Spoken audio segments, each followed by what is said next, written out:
A twin-engine airplane is supposed to buy you options: more seats, more payload, more range, and most importantly, confidence when one engine quits.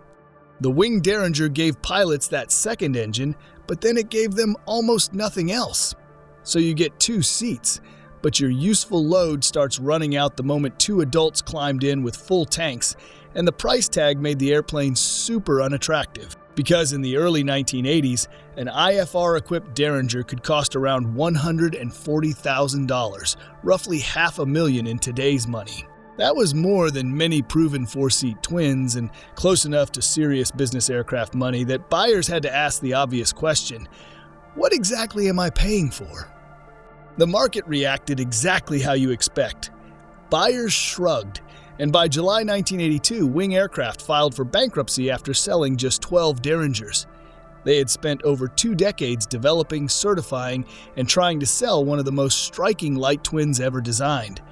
The Wing Derringer was fast, beautiful, and built by one of the most respected aircraft designers in America. The Derringer began in 1958 as John Thorp's T-17, a twin-engine version of his earlier T-11 Sky Scooter. The Sky Scooter was about as small as a certified aeroplane gets, a 2-seat, low-wing, fixed-gear machine with a 65-horsepower Lycoming, a sliding canopy, and a cruise speed of about 90 miles per hour. Thorp designed it in 1945, built 8 prototypes, got it certified, and then watched it die commercially because it couldn't compete in the post-war flood of cheap Cessnas and surplus military aircraft. But George Wing saw something in Thorp's tiny personal aeroplane and wanted it turned into something stranger: a compact, sporty twin for 2 people. Wing had been imagining this aeroplane since he was a teenager in the 1930s. He was a self-taught engineer who'd started in the industry at 16, invented the Hi-Shear rivet at North American. A Hi-Shear rivet is a high-strength aircraft fastener that takes the basic job of a rivet and makes it behave more like a lightweight, permanent bolt. Instead of driving a soft rivet through the structure and hammering the tail into a second head, it uses a hardened precision pin to carry the load and a collar that is squeezed onto the pin to lock everything together. So you get a cleaner, stronger joint without the extra weight and bulk of conventional bolts and nuts. It reduced weight by 60% and ended up on everything from the P-51 Mustang to the Apollo program. He left North American in 1943 to found Hi-Shear Corporation. By the time he hired Thorp, he had the money, the manufacturing knowledge, and a decades-old obsession with building a personal twin. Thorp was the right designer for that brief. He had worked on the Piper Cherokee line, created the T-18 home-built, and built a career around making compact aircraft efficient, clean, and pleasant to fly. At just 23 feet long with a 29-foot wingspan and only 121 square feet of wing, the Derringer was built on small aeroplane dimensions. A Beech Duchess from the same era was 6 feet longer with a 38-foot wingspan, and that was considered a small twin. The engines, twin 160-horsepower Lycoming IO-320s driving Hartzell constant-speed propellers, were mounted directly on the wing leading edges instead of hanging outboard in conventional nacelles. That kept the airframe compact, cut frontal drag, and reduced how hard the aeroplane yawed when one engine quit because the thrust lines sat closer to the center line. Wing brought in engineers who had worked on Century Series fighters at North American, and they built the Derringer like one. Each wing was a single sheet of stretched aluminium, chemically milled to vary its thickness with the stress loads, rather than carrying unnecessary metal everywhere. Flush riveting throughout, and a laminar-flow wing to extract cruise speed from aerodynamics rather than brute horsepower. Every surface was designed to be smooth because a twin this small, already carrying the weight and drag penalty of 2 engines, could not afford to waste a single knot. The prototype flew in May 1962 with 2 Continental O200s making about 115 horsepower each, swinging thin, narrow-bladed, fixed-pitch racing props. On paper, it was a clean little aeroplane, but in the air, it was trouble immediately. The props kept throwing blades, and with only 115 horsepower per side, an engine failure was brutal. A fixed-pitch prop cannot be feathered, so the dead engine's propeller just kept windmilling in the airstream. dragging the airplane back while the remaining engine fought to hold altitude on barely enough power. So the program started stepping up the hardware, first through 150 horsepower Lycomings, and eventually toward 160 horsepower IO-320s paired with Hartzell constant speed, full feathering propellers that could finally shut down a dead engine cleanly. Type certificate finally arrived in December 1966, 8 years after the project began. And by then, the Derringer could finally do what it had always promised: cruise in the 180 to 200 knot range, climb at 1,700 feet per minute on both engines, and reach the 1,000 nautical mile class. The engine sat close enough to the centerline that it needed surprisingly little rudder, even without counter-rotating props. Pilots who flew it tended to praise it. But none of that translated into sales, because the Derringer never went straight from certification into production.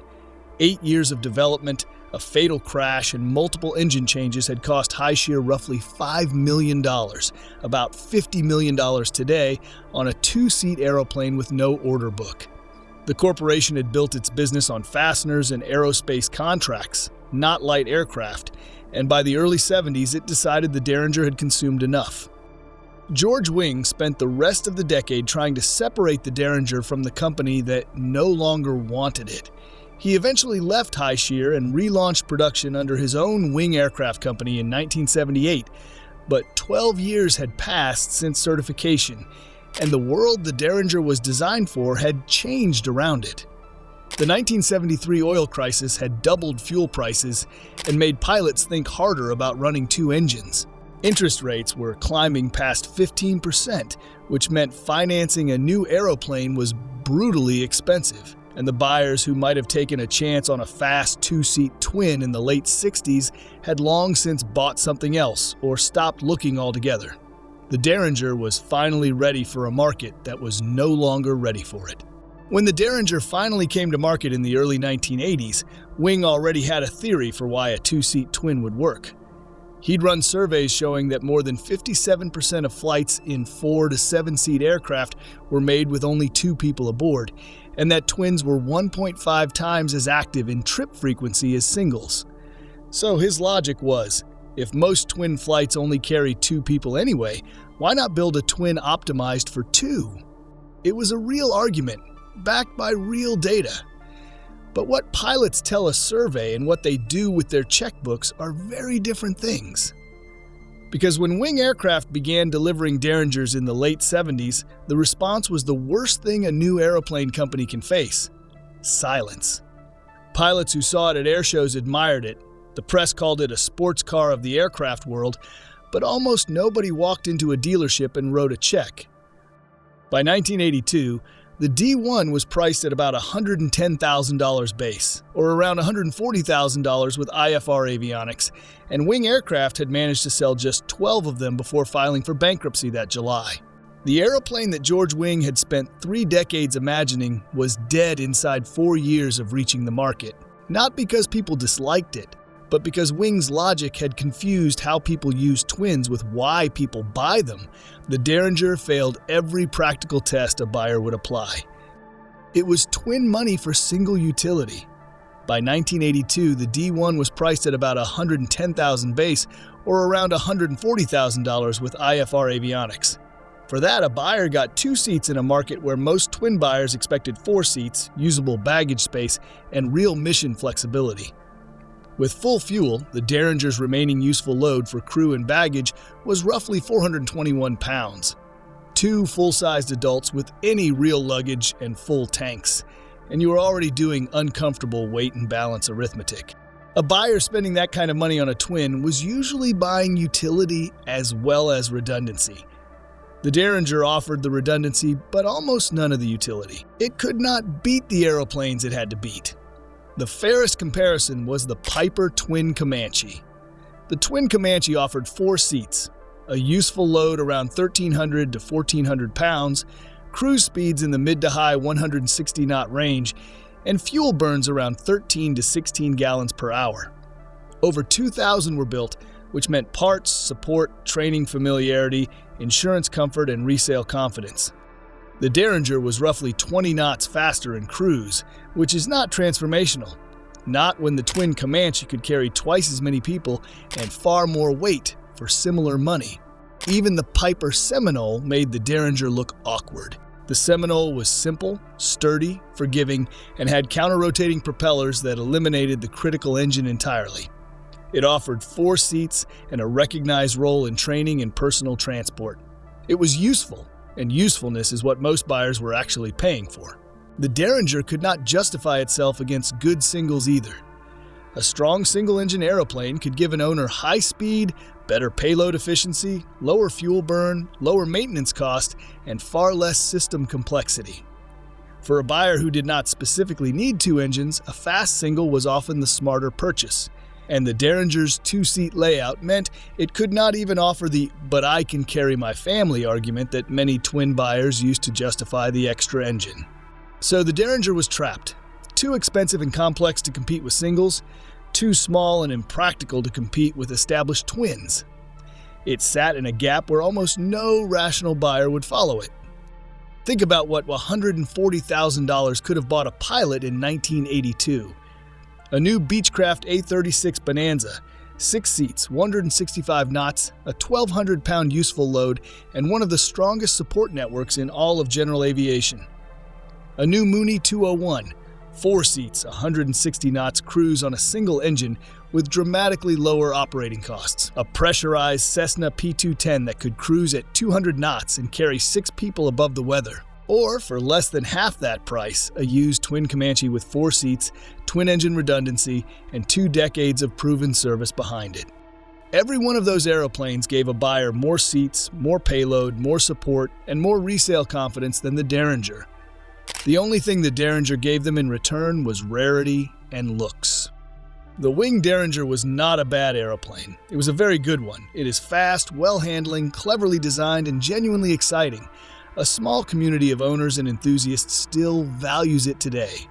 And the strange thing is, the Derringer's price doesn't look completely insane anymore. An IFR-equipped example cost around $140,000 in 1982, roughly $500,000 in today's money, which sounds absurd until you look at what today's buyers are actually spending. A JMB VL3 can sit in the $350,000 to $400,000 range. A TL Sparker has been quoted around $327,000. 2-seat sport aeroplanes, 1 engine, no twin-engine redundancy, and buyers are writing those checks without flinching.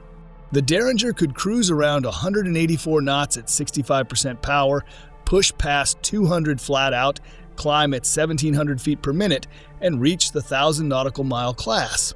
On 2 engines, a 60-year-old design, and it would still embarrass half the ramp at any modern fly-in. George Wing spent 30 years believing there was a market for a fast, beautiful, expensive 2-seat aeroplane. He was right. He was just 40 years too early. So, that's it for today's video. Don't forget to like, subscribe, and ring that notification bell. It goes a long way for us.